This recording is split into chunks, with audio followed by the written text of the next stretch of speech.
예, 그렇다면 화이트리스트에서 뺀다는 것, 경제적으로 어떤 의미가 있고 어떤 영향이 이제 있게 되는 건지 취재 기자와 전문가를 차례로 만나서 이야기를 좀 해보겠습니다. 먼저 경제산업부의 송지혜 기자가 나와 있습니다. 자, 송 기자, 일본이 결국 화이트리스트에서 우리를 빼겠다 이렇게 나섰는데 그럼 앞으로 이제 쉽게 우리를 어떻게 대우하겠다는 겁니까? 네, 일단 오늘 일본 경제산업성이 홈페이지에 올린 내용을 보면요. 앞으로는 수출국을 A, B, C, D 4개 그룹으로 나눠서 다르게 대우하겠다. 이렇게 밝혔습니다. A그룹에는 우리나라를 뺀 기존의 화이트리스트 국가 26개국이 들어갑니다. 한국은 한 단계 떨어져서 B그룹에 들어가는데요. 리투아니아, 에스토니아 등이 여기에 속해 있습니다. 예, 그럼 화이트리스트라는 말을 이제 더 이상 쓰지 않고 A, B, C, D 저 그룹으로 나눠서 이제 구분을 하게 되는 거군요. 자, 이번 조치가 발효되면 구체적으로 영향을 받는 소재나 부품이 얼마나 늘게 되는 겁니까? 네, 화이트리스트에서 빠질 경우에 이론적으로 영향을 받을 수 있는 품목은 1,194개입니다. 이른바 전략물자 중에 덜 민감한 품목 857개에 대해선 화이트리스트 국엔 그동안 수출 허가를 간단하게 처리해줬는데요. 여기서 빠지면 857개 품목도 원칙적으로는 개별 허가를 받아야 합니다. 또 전략물자가 아닌 일반 물품도 캐치홀 규제를 받게 됩니다. 일본 정부가 무기로 사용될 가능성이 크다 이렇게 판단을 하면 허가를 받아야 하는 겁니다. 정부는 이 중에서 우리나라가 실제로 영향을 받을 수 있는 품목이 159개 정도로 보고 있습니다. 예. 자, 일본은 지금 수출을 막는 게 아니다. 관리를 강화하는 거다 이렇게 주장하고 있지 않습니까? 실제로 허가를 신청했을 때 허가를 내주면 되는 거고요.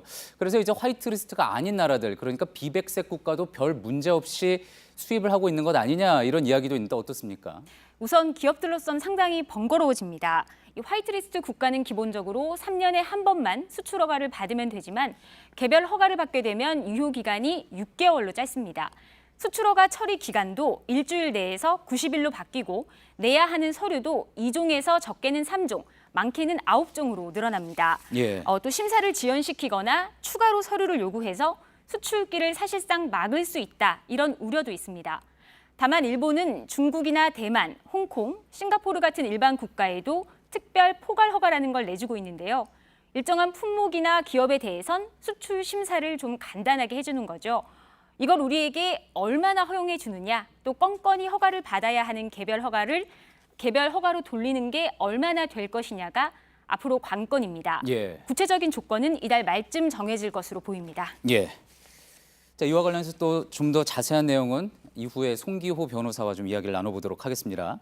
자, 그리고 우리 정부도 오늘 일본을 우리 화이트리스트에서 빼겠다 이렇게 밝혔잖아요. 그럼 이제 앞으로 어떻게 되는 겁니까? 예, 현재 우리 기업이 가지역에 속한 일본에 전략물자를 수출할 때 개별 허가 품목이라도 수출 허가가 나는데 5일이 걸리고 신청 서류도 면제가 많이 되는데요.